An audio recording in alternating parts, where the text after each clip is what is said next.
Well, good midday, good midday, good midday, good midday. It's such a wonderful and fabulous day, even after all of the horrific storms and devastation and destruction that has taken place. And our prayer is we understand that there's about 30 some odd people who have lost their lives, but in the midst of that, it could have been so much worse. So God continually blesses over and over again. Good midday, Kathy. Yes, I'm drinking my water and I'm eating healthy. So I'm grateful to God. I hope you are as well. Matter of fact, I'm just about done with this one. I started to get another one, but then I said, nah, I'll just wait just a little bit. Okay. And Jaleesa Jemison, bless you for being here with us on this great midday. Sun is shining. It's trying to get a little warm. Don't you trust it because you're really not sure what's going to take place. Barbara, Erica, Tamika, thank you so much for being here. Good midday. Good midday to you, one and all. Carletta, good midday to you. Our prayer is that God is blessing you and providing for you, especially during this Holy Week season. And so we are glad that you are here, glad that all is well with you and yours, and thankful again for each and every one of you. Cecile, Cora, Chaplain Hearns, thank you so much. Good midday to you. Please share, please share. In case you didn't know it, Cora, you know who got on first. And so, with that being said, we are thankful to God for each and every one of you. And we're just glad that all is as well as it is. Because the truth of the matter is, I was looking at some of the devastation that has happened throughout the country, and I could not imagine. There was one home that I saw was destroyed. It had to be worth well over $1 million, and it has been reduced to nothing but rubble. And the only reason that the husband and wife are alive is because they had a small basement area, and that's where they were. So, grace and mercy. Okay, Nancy, how are you? Good midday to you. Please share, please share, please share, please share. Oh, okay, I got you. Linda Arrington, how are you? Yes, Arkansas. There's a couple of places. I think tornadoes hit 8 states, and out of the 8 states that it hit, Arkansas was probably one of the worst, and a couple of towns were almost completely obliterated. And I can't imagine. I can't imagine what that would feel like, what that would be like to know that everything that you've worked hard for, everything that you've amassed and accumulated is matter of fact, the tornado was so bad that the only thing that's left standing is like a small garage. The rest of the house is all the way down the hill. And so it's just Lavonda, how are you? Elder James, Mansell, thank you. Good midday to you.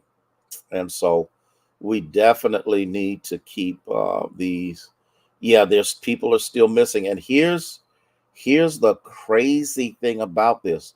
There is another storm of the same magnitude coming through there tomorrow. Okay, Lady Phyllis Bowling, bless you for being here. Looks and sounds good. Thank you so much. Janice, our media ministry is on top of things, and we're grateful to God for that. So we really gotta lift these people up in prayer because again, um, most of these homes and dwellings and businesses, Gaither, bless you, good midday, are going to be demolished. They are beyond repair. And so We want to pray for them again because Ethel, bless you. There's another storm of the same magnitude going to hit the same states again. Okay. And so it's devastating. It is beyond comprehension. I cannot wrap my mind around what has actually taken place in their lives, and all we can do is pray for them. Minister Marcia, Valerie, good midday to you. Tell Dad we said hello. And we are grateful to God for each and every one. Well, let me begin. It's 12 o'clock. Let me begin. When the Lord looks at you, what questions does he ask himself? I think this is important. I got two. I only have two. I only have two questions for today. The first one is, do you believe his instructions are trustworthy? Do you believe his instructions are trustworthy? Denise Freisen, bless you for showing up and being with us on this great midday. Do you believe? Do you believe? Okay. What is this? Okay. Do you believe his instructions are trustworthy? I think that's important for us to understand, Lisa. How are you? Is that who do we trust? Who do we depend upon? How do we place those things that we value? Vernice, bless you. Good midday to you. How do we take those things that others have? How do I want to say this? I want to say this a different way. LMA, dear, how are you? How do you deal with trust when trust has been broken? How do you deal with trust when you know, or maybe you don't know, that people are still human, people are still flawed, and they still have an effect on you? And then God tells you, instructs you, motivates you to do something, and you go, I'm going to say this, and I know it's going to be probably a little bit controversial, but I'm going to say it anyway. Clay, bless you, my friend. Thank you for being here with us. Gina, glory to God. Okay.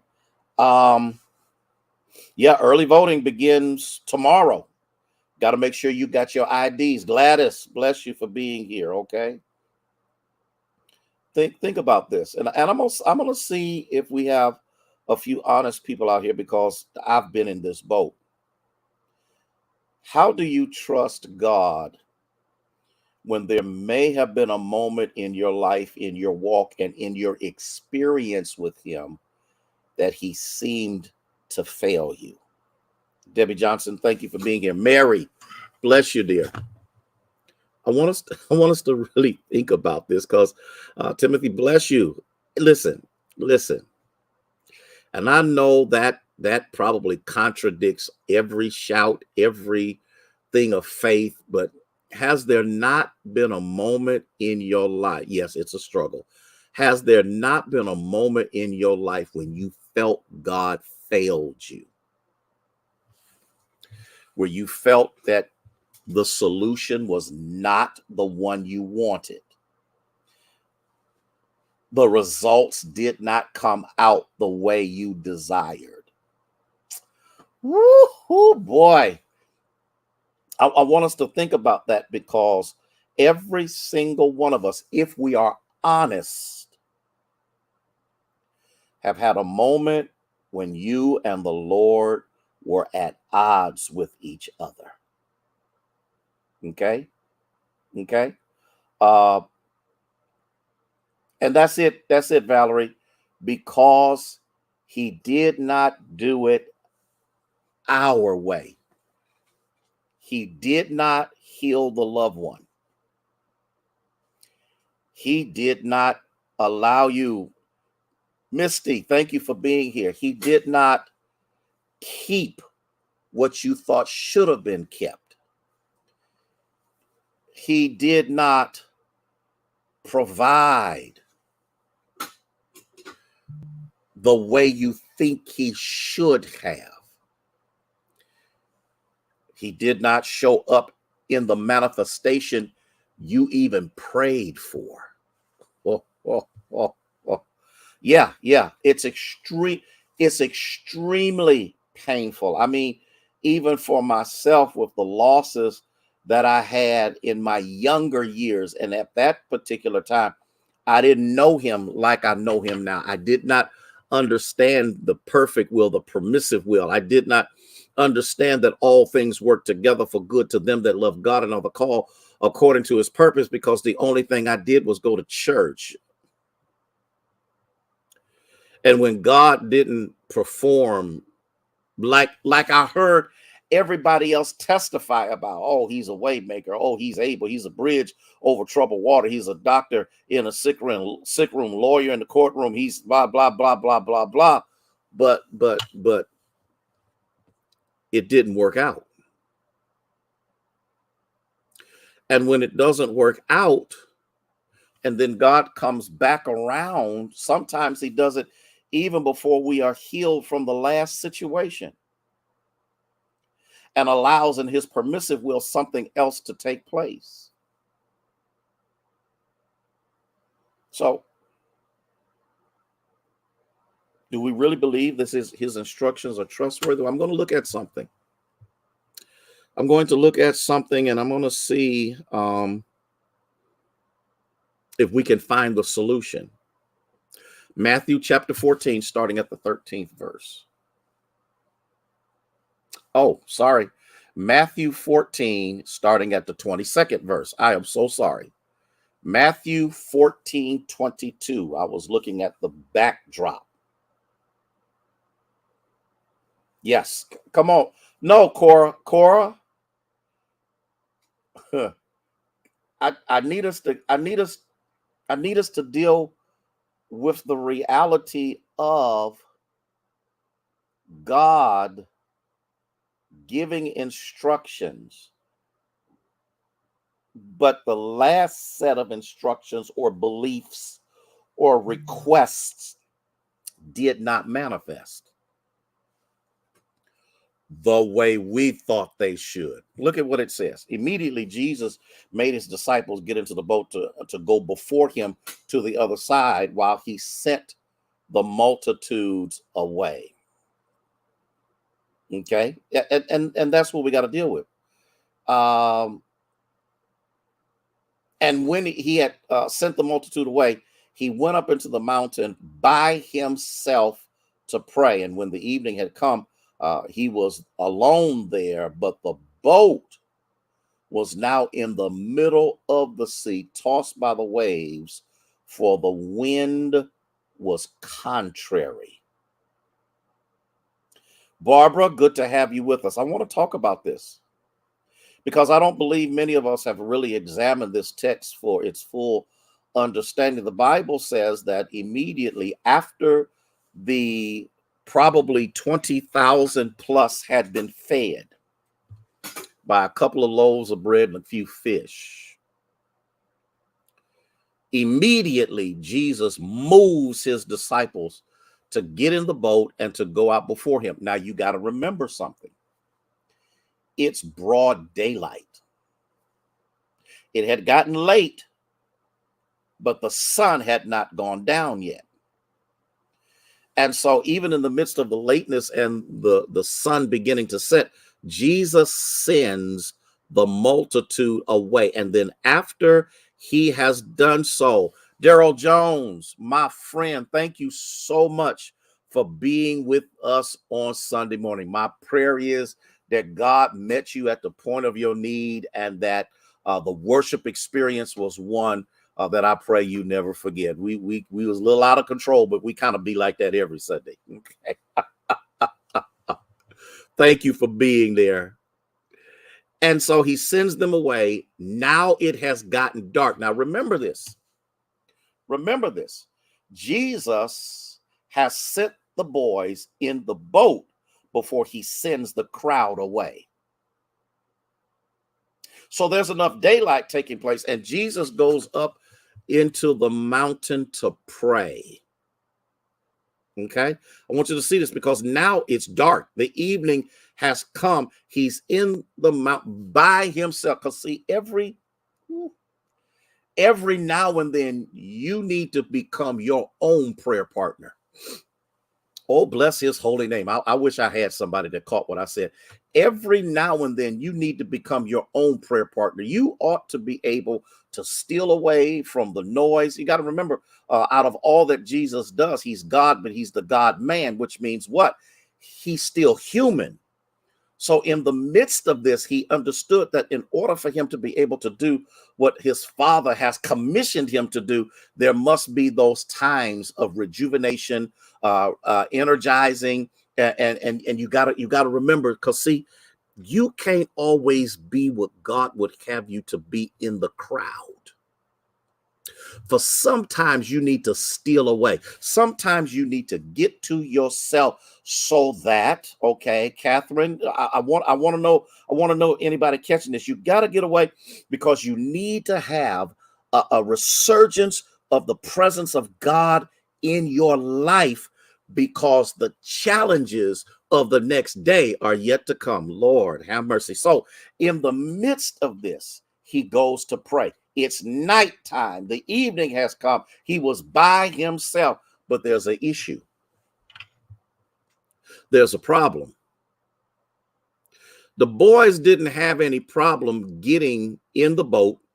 They didn't have any problems rowing out or the wind pushing them out to where they are. But when they got in the middle of it, oh, glory to God.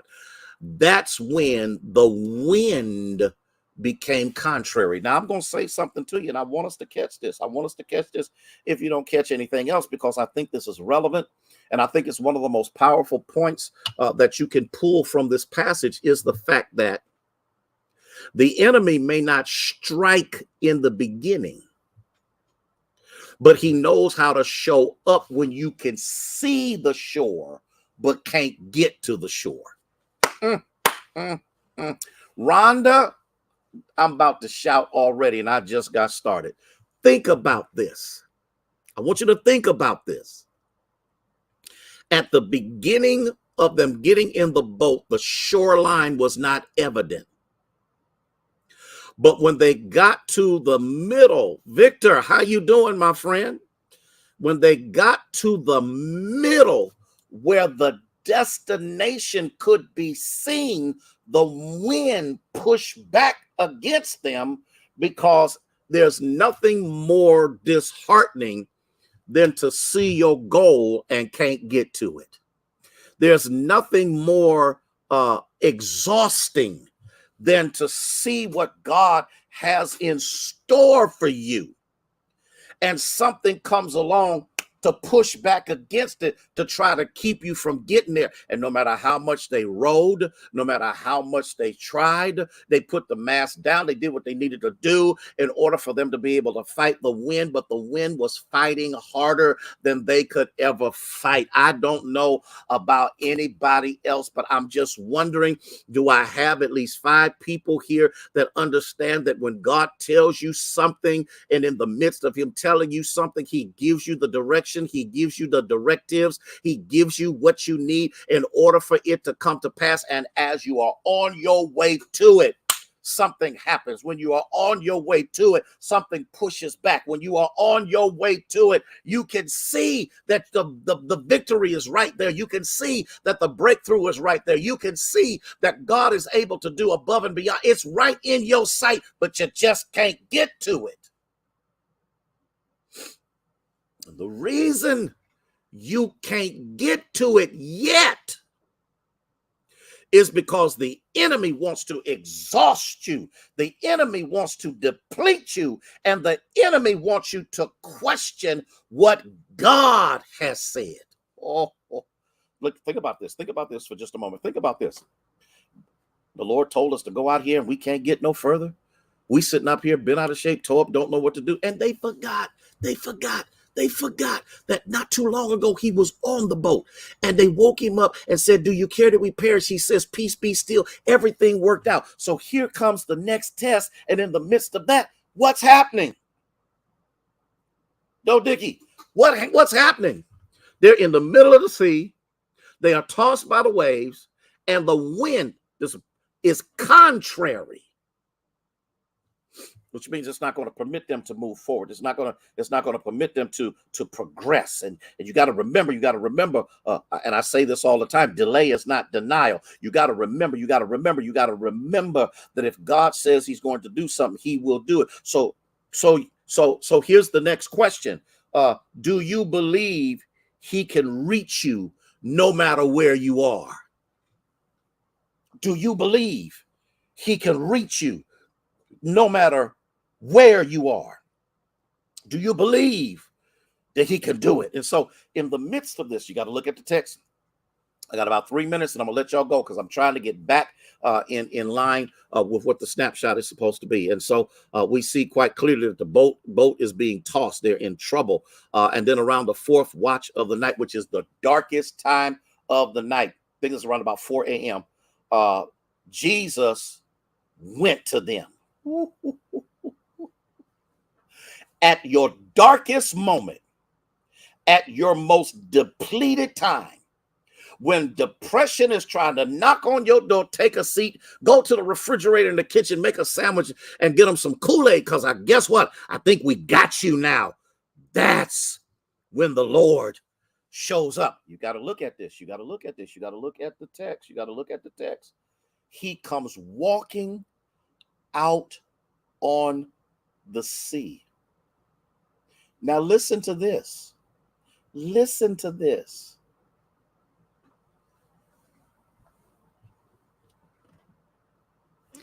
He does not change the wind. He does not change the waves, Sandra, but he shows you he can walk on that which has not been changed yet. No matter how disturbing, no matter how crazy, no matter how out of control, there's some things Jesus don't change till he gets to you. Listen, I got to go. Listen, I want you to have a blessed day. When we come back tomorrow, I'm gonna get to the rest of this and see if this can't bless you a little bit more. But you got to catch this if you don't catch anything else. Is he trustworthy? Yes, he is. Can he? Do you believe he can reach you no matter where you are? Yes, he can. But while he's walking, they are still being tossed. The wind is still being blown. Jesus is walking on the very thing that is contrary and contradictory to the progress of the disciples. But I'm about ready to shout. What you have to understand is some things don't change till he gets to you. I gotta go. Y'all have a blessed day in the Lord. Don't forget on Tuesday, at 6 o'clock, and I'm going to talk about it again. I'm going to put it back out there. We will be at the New Bethel Baptist Church for the commemoration of the assassination of Dr. King. They got me as the worship leader, and the singing shepherds are going to sing. Yes, I am asking you to come. Yes, I am. I'm asking that you would be there, and let's support the work that's being done. And if there's ever a time we need to remember why Dr. King was assassinated, it is in these days that we live in right now. Listen, love you with the love of Jesus Christ. You have a fantastic day and a restful evening. May God bless you. May he keep you is our prayer.